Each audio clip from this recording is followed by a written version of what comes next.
कार्तिक मास की कृष्ण पक्ष की त्रयोदशी का दिन धन त्रयोदशी के दिन से जाना जाता है। इस दिन शाम को रुपए पैसों की धन की पूजा की जाती है। लेकिन क्यों? चलिए आइए देखते हैं इसके पीछे की कहानी।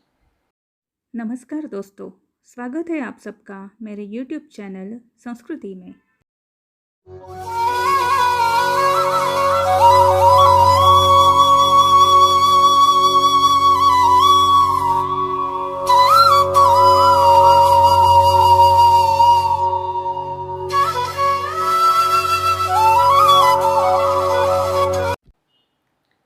एक दिन भगवान विष्णु धरती लोक की सैर पर निकले।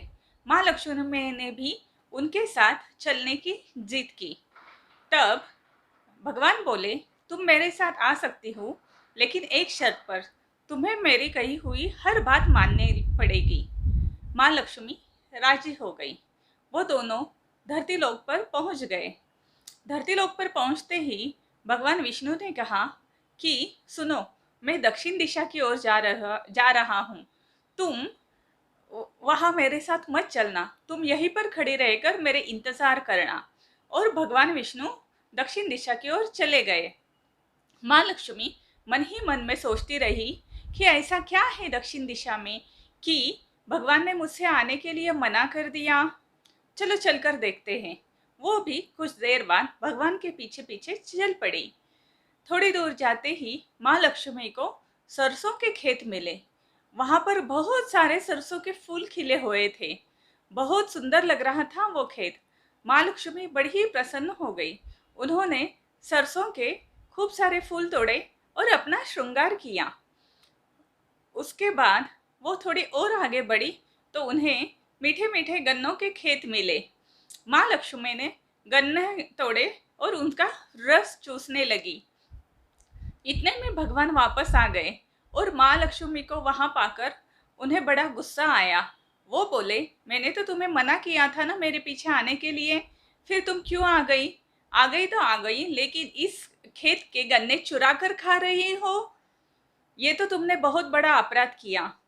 खेत के मालिक को पूछे बिना गन्ने तोड़ना चोरी समान ही होता है और तुम्हें इस अपराध की सजा जरूर मिलेगी। ये सुनकर माँ लक्ष्मी बहुत ही दुखी हो गई। तब भगवान ने कहा कि अब तुम 12 साल यही रहकर इस खेत के किसान की सेवा करो। ऐसा कहकर भगवान खुद वहां से चल दिए। माँ लक्ष्मी ने एक बहुत ही साधारण स्त्री का रूप लिया और वो उस किसान के साथ उसी के घर में रहने लगी और घर के और खेती के काम करने लगी। एक दिन उस माता लक्ष्मी ने उस किसान के बीवी को कहा कि देखो, मैंने ये माता लक्ष्मी की मूर्ति बनाई है। तुम कल से सुबह नहा धोकर इस लक्ष्मी की मूर्ति की पूजा करना, उसे भोग लगाना और उसके बाद ही अपने सारे दिनक्रम की दिनचर्या के काम करना। किसान की बीवी मान गई। वो दूसरे दिन से माता लक्ष्मी की दी गई हुई मूर्ति की पूजा करने लगी और उसके बाद ही अपने घर के सारे काम करने लगी। ऐसा करने से उसके खेत में बहुत फसल आई, जिससे किसान को बहुत सारा धन मिल गया। उसे कभी धन धान्य की कमी नहीं हुई। उसके बाद उसने उन पैसों से एक बड़ा सा घर खरीद लिया, बहुत सारे सोने के जेवर खरीद लिए। उसका घर धन धान्य फल फूलों से भर गया। 12 साल लक्ष्मी वहीं पर ठहरी। 12 साल बाद भगवान उन्हें लेने के लिए खुद किसान के घर आ गए। तब माता लक्ष्मी अपने मूल स्वरूप में आ गई। जब किसान ने देखा, अरे ये तो स्वयं माता लक्ष्मी है, तो उन्होंने भगवान से कहा कि मैं अब इन्हें यहाँ से कहीं नहीं जाने दूंगा, यह अब यहीं पर रहेगी। तब भगवान बोले, अरे ये तो चंचला है, ये कभी एक जगह ठहरती ही नहीं, तो ये तुम्हारे साथ कैसे रह सकती है? लेकिन किसान अपनी बात पर अड़ा रहा और वो बोला कि मैं माता को कहीं नहीं जाने दूंगा। तब माता लक्ष्मी बोली कि कल धनतेरस है, तुम एक काम करना, एक कलश में बहुत सारे रुपए भर देना और उसके सामने दिया जलाना और उसकी पूजा करना, उसे भोग लगाना। अगर श्रद्धापूर्वक तुम ये काम करोगे तो मैं साल भर तुम्हारे ही घर में रहूंगी और हर साल धनतेरस के दिन तुम ऐसी ही पूजा करना। मैं तो तुम्हें दिखाई नहीं दूंगी, लेकिन अदृश्य रूप में मैं उस कलश में ही वास करूंगी।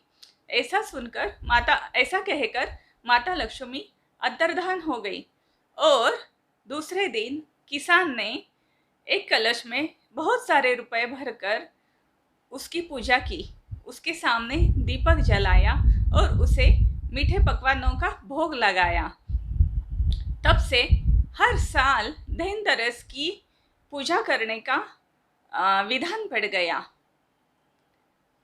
इससे हमारे घर में धन धान्य की कभी कमी नहीं रहती और माँ लक्ष्मी की कृपा बनी रहती है।